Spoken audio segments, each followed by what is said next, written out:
All right, it's TNT NBA tip-off presented by Auto Trader. Golden State at San Antonio, called by Marv Albert, Mike Fratello, and Kristen Ledlow. Then it's off to Portland.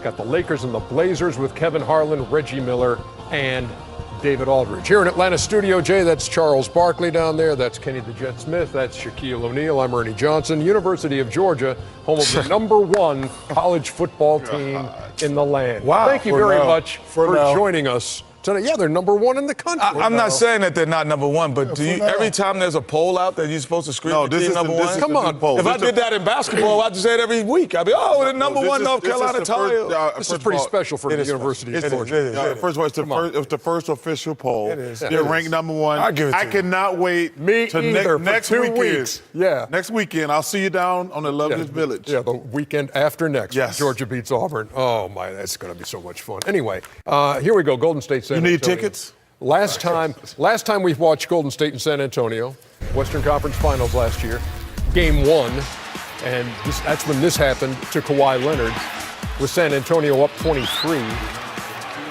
And then Golden State comes back and wins that game with Leonard out. They sweep the series and move on to the NBA Finals, where they... Well, that's really what happened there. Cavaliers. That's what happened. That's the one. That's the one. That's the one with the Zaza Pachulia. No, they showed a different one. Oh, really? Yeah. And so, we still haven't seen Kawhi Leonard as he tries to come back from a quad injury now, unrelated to the ankle injury from last year.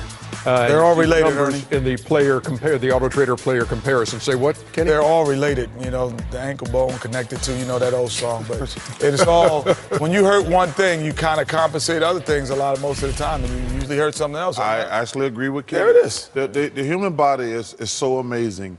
It's kind of like anytime you sprain your left ankle, you don't even know you're compensating because your body does it. At some point, your right hip or your right knee, it's amazing how the body works. Is this true, Dr. O'Neal? Yes, he's just a tough kid. He probably had a lot of knick-knack injuries and decided to play through all those injuries. And I agree with those guys. It happens to all of us. San Antonio got out of the gate well. They have lost 3 in a row. They are 4-3.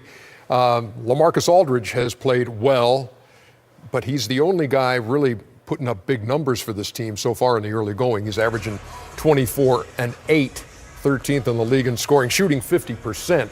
But it's been a little bit of a struggle lately with 3 straight road losses for San Antonio. Well, and they're going to lose tonight. You can't even judge this team until Kawhi comes back.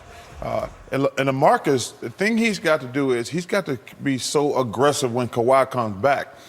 He's a terrific player, but he's one of those guys. He makes me nervous. I don't like people who don't get mad, Ernie. I don't trust people. Like vegetarians, that's not a thing. Everybody likes meat. But I don't like people. It's not a thing, Ernie. Just because they say it doesn't make it true. So LaMarcus, to me, has to be aggressive when Kawhi comes back. And he is such a passive person, he kind of takes a back seat. He wasn't. No, go ahead. And that's his biggest problem.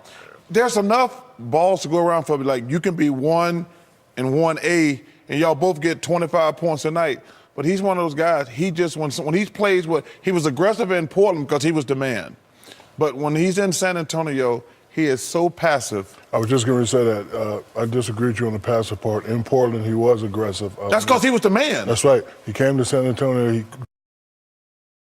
did understand how to be the second and third option, but he had a conversation with Pop this summer, and Pop said, look, I need you to be that old LaMarcus. So it's good that he's being aggressive, but yes, I agree with Chuck. When Kawhi come back, he has to continue to put up 24-8, even more. Meantime, the Champs have won 4 of their last 5, coming off a 28-point win over the Clippers in L.A. Steve Kerr said that looked like us after that game.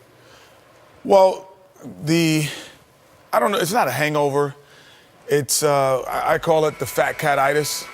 I've been saying that for years. Is when you win a championship, everybody gets a little fat. It's not, this is, game number 8. It's on TNT. Charles, Ernie, Chuck, and Kenny. And they're not excited. Charles, Ernie, Chuck, and Kenny? Yeah. Charles, Ernie, Chuck, and Kenny? Yeah. I'm like the secretary. I'm saying the same name twice. But, no, they're not excited about this game on national television and being one of the only games playing right now. Because the last 3 years they've been in the NBA Final. Now they have to go back to their rituals and their habits of being a good basketball player and a basketball team, where the Spurs can possibly pull on emotion at the same time, and that also gets you through some games. So they don't have the luxury to get through emotion in the early part of the season until around game 20, when everybody says, you know what, we're a little tired. We are who we are, too. We are who we are. They're just mentally. bored. They're just mentally. bored. You don't think you're they're right. really You're right, tired? Chuck. They're They're bored. just bored. Bored That's or mental tired. complacent. They know they can beat everybody. They're like, we got like when they. I tell you what's going to be interesting. When they play, they're like, oh, the Clippers are playing well. Let's just send them a little message. I think they'll send the Spurs a little message.